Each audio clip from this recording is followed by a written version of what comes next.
As we begin these demonstrations, let's review.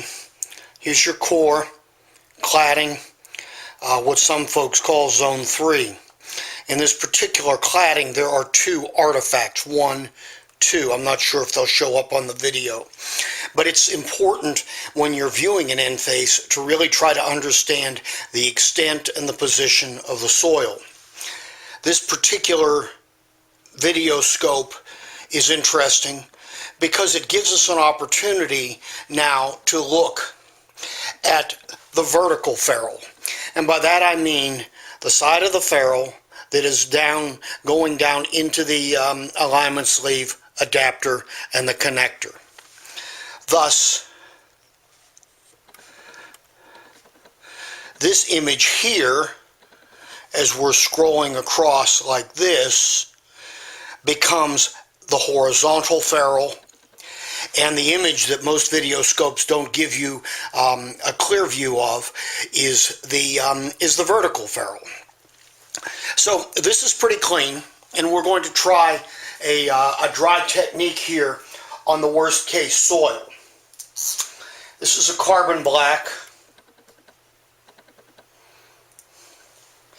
and it represents dust that might be present, for example, if the connection were being made in a coal mine.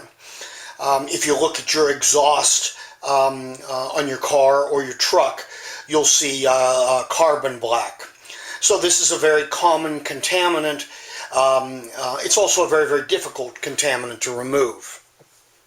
There are two components.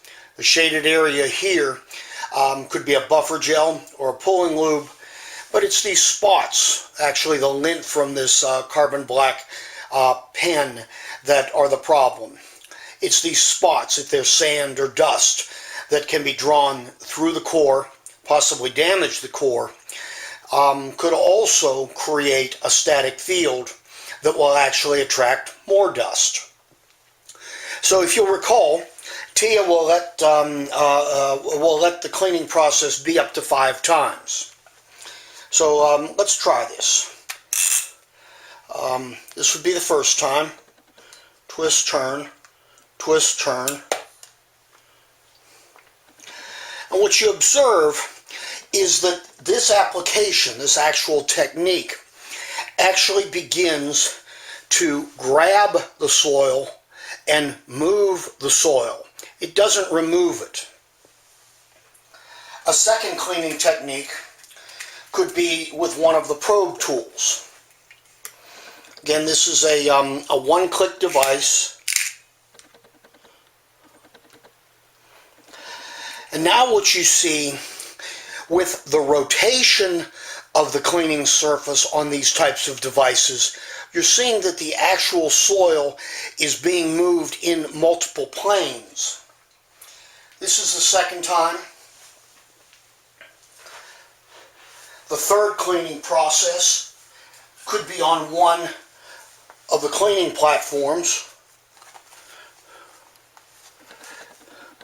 1, 2, 3. And what you see here is, although the wiping material did a more credible job of removing the soil, it's still certainly not anywhere near acceptable.